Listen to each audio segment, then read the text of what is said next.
আজি কংগ্ৰেছ অধ্যক্ষ ৰাহুল গান্ধীয়ে সংবিধান বচাওক আন্দোলন আৰম্ভ কৰে। দেশজুৰি হ'ব লগা এই আন্দোলনৰ আৰম্ভণি ঘোষণা কৰি ৰাহুল গান্ধীয়ে দেশৰ সকলো মূল সংস্থানে ভাৰতীয় সংবিধানৰ অৱদান বুলি উল্লেখ কৰে।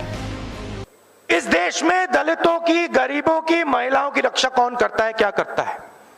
सीधी सी बात है, ये जो संविधान है ये इन सब की रक्षा करता है।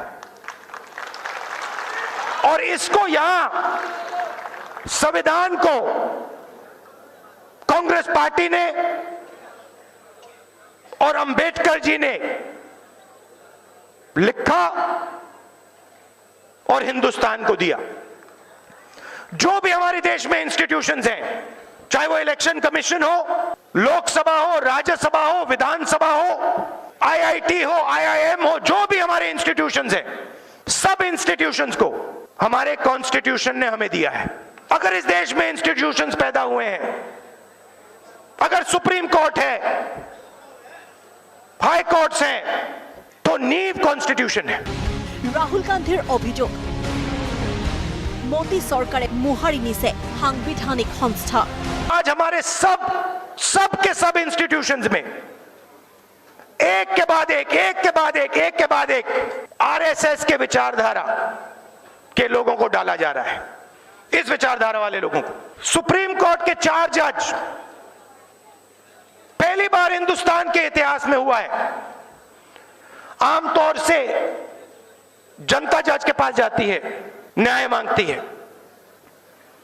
पहली बार 4 जज जनता से जाकर न्याय मांग रहे हैं। सुप्रीम कोर्ट को कुचला जा रहा है, दबाया जा रहा है। मोदी प्रत्याह्वान राहुल गांधीर 15 मिनिट सदনত কথা কবলৈ দিয়ক। मोदीर मात नाइकिया কৰি দিয়ে। पार्लियामेंट हाउस को बंद कर रखा है। नीरव मोदी जी का मामला है, ललित मोदी जी का मामला है, विजय माल्या जी का मामला है, राफेल का मामला है। नरेंद्र मोदी जी पार्लियामेंट में खड़े होने से घबराते हैं। मैं आपको बता रहा हूं, 15 मिनट मेरी वहां पे स्पीच करा दो, 15 मिनट मेरी वहां पे मोदी जी के सामने स्पीच करा दो, 15 मिनट में राफेल की बात करूंगा, नीरव मोदी की बात करूंगा, मोदी जी वहां पे खड़े नहीं रह पाएंगे। पूरा देश इस बात को समझता है कि राफेल मामले में चोरी हुई है। नीरव मोदी 30,000 करोड़ रुपए लेकर भाग जाता है और उनके मित्र एक शब्द नहीं कहते हैं। बेटी बचाओ आंदोलन को कटाक्ष। बीजेपीर मानुहर परा कन्या बचाओ। Bureau report, Assam talks.